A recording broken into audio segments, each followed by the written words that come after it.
Moving on to the next franchise on our list of teams that are being analyzed. Now we come to Delhi Capitals. Delhi Capitals auction table is somewhere where I feel I could perfectly fit in. It's like Uncle G Central there. And everybody seems to be having a really good time at their, except Praveen Amre, who kind of sits like his mind is elsewhere. He's still in the 90s thinking about South Africa. And all that's really missing are glasses of whiskey and cards for playing bridge. Again, as I said, this is the table that I would love to sit at. Other tables like KKR and Punjab Kings being too high for me. Okay, now that I've made that joke, let's look at Delhi Capitals. So Delhi Capitals decided to retain Prithvi Shaw, Rishabh Pant, and Norrie. This obviously they wanted to retain Shreyas Iyer, but Shreyas Iyer left because he wanted to be the captain, and Delhi Capitals have decided to go forward with Rishabh Pant. Among all the franchises, I would see Delhi Capitals and Mumbai Indians are perhaps the ones that would have wished that we had a draft rather than everybody going back into the pool, because they had the best team, Mumbai Indians and Delhi Capitals by far. And while you can never really get back, the strongest team, they have done admirably, I would say, overall. So what is there at 11? Well, you have the first overseas slot, which is taken by David Warner. You have Prithvi Shaw. Again, left hand, right hand. Prithvi Shaw is now the dasher, while Warner it's more sheet anchor, I would say, at his stage of the career. So it's Shaw and Warner. Warner is a pretty good replacement for Shikhar Dhawan, I would say. It's almost a like for like. Again, Warner at his best is, of course, streets ahead of Shikhar Dhawan in terms of destruction. But maybe that Warner is, we're no longer going to see that Warner. So again, this is the Warner of 2022 rather than the Warner of 2016. So Warner Shaw, fairly good opening combination right there. Exciting. One down, it would be Mitch Marsh, because Mitch Marsh bats one down for his franchise, Perth Scorchers in BBL. And he has batted one down for Australia in T20s. Then the next slot, I think it would be Yash Dhul. Again, very exciting prospect, the next great thing on the Indian horizon.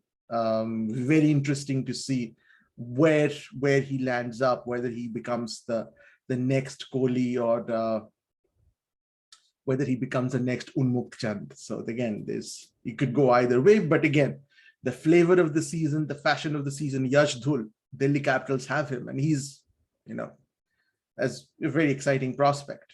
Then you have Rishabh Pant. You have Rovman Powell. Excellent. Overall, looks great.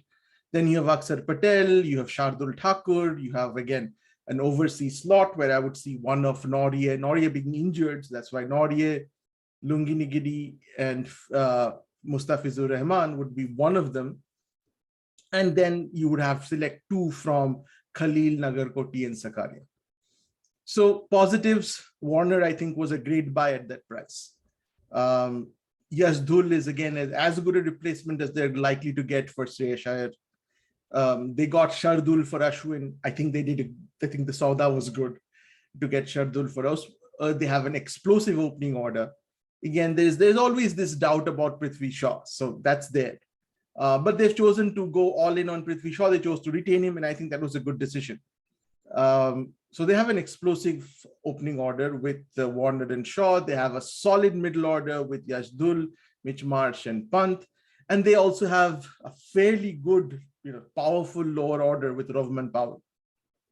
So, and Akshar can pitch in, and so can Shardul. So it's a nice, well-rounded side.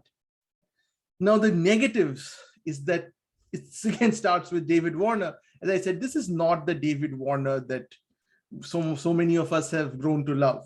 And he had a bad season with SRH. Again, how much of it was because of himself? How much I think it was a combination of both. The management also lost faith in him. But is Warner past his best, or can he again? And because Chris Gayle has been very effective for many years, and so has A.V. de Villiers. So I think that Warner is in that level. So maybe that last season was just a one-off blip on the radar of Warner. Maybe he's not going to be that great as he used to be, where he could just basically win a tournament on his own. but he's definitely going to be a solid, absolutely worth his weight in gold in the top slot. So, but still, there is still, I think, a question mark over the new David Warner. The other question mark that I have is on Norrie, who the franchise chose to retain, not for his class. I think he's a very good T20 bowler. And I think between Rabada and Norrie, they made the right choice on who to retain. But Norrie is again coming off a long injury. He's not been bowling for a while. And again, with players who bowl at that pace, this takes time, and many people don't come back from an injury rehabilitation. So it'll be very interesting to see how effective Norrie is coming in. It's not that they don't have backup. They have Lungi, they have Mustafizur. So again, they have their bases covered. But since they retain Norrie, it's evident that Norrie is really their allocated spearhead. The other problem that I have is, again, Mitch Marsh. Because Mitch Marsh, first of all, is very injury prone. He's multiple times, the last time I think when he played quasi-regularly was for Pune. Then he was selected for SRH, where he developed an injury and didn't play. So Mitch Marsh is, in general, he's an extremely injury-prone person. And even in BBL, he's frequently out for like half of the season with an injury. And again, this is my opinion, he's again one of those Australians who I believe has this suspect attitude towards IPL. You can say in his defense, he's hardly played, but I think he's one of those guys that kind of come and this kind of see IPL as a minor thing. They would rather prefer to conserve themselves for BBL or for the Ashes. As I said, the only exception to this is David Warner. He puts his G-Jan into IPL. But again, that's why, I'm still a little bearish on Mitch Marsh. Again, he's been in great form in BBL. Bowling, I don't think he bowls a lot nowadays. Plays primarily as a batting all-rounder, though he started his career exactly the opposite. He was mostly a bowling all-rounder. But again, definitely worth the investment. But I'm kind of splitting hairs, you might say. But again, I'm not too sure about Mitch Marsh also. But again, the thing with Delhi is that they have a lot of options. They have good second options for everything. And that's really why I like the Delhi team, that they've put some thought into their selections over the last few years. And it's shown in their performance. Again, they haven't won because I think they kind of lack in captaincy. I think in leadership, which is where somebody like Dhoni just eats everybody's lunch still. But in terms of their side, in the strength of their side, they and Mumbai had like two sides, which was two of the best sides that I've seen play in IPL. So again, not too many negatives. Mostly the negatives come from doubts over Warner and Mitch Marsh. I think that Iyer is going to be difficult for Yash Dhul to kind of step in. So I think Rishabh Pant will have to take over much more responsibility this season. He has to play his game and he has to have the solidity of Iyer. So that's going to be a challenge to see whether Pant can continue to be himself in the absence of Shreyas Iyer, because always Shreyas Iyer and Pant were always this, they were always together. And so now they're no longer. So it would be interesting to see the dynamics. But still, I would say very well played during the auction. Points, I would give them 8 out of 10. And I would give them one more point because they kind of have the basic, they retained the basic core of their team from last season. So Shaw, Pant, Norrie, Aksar.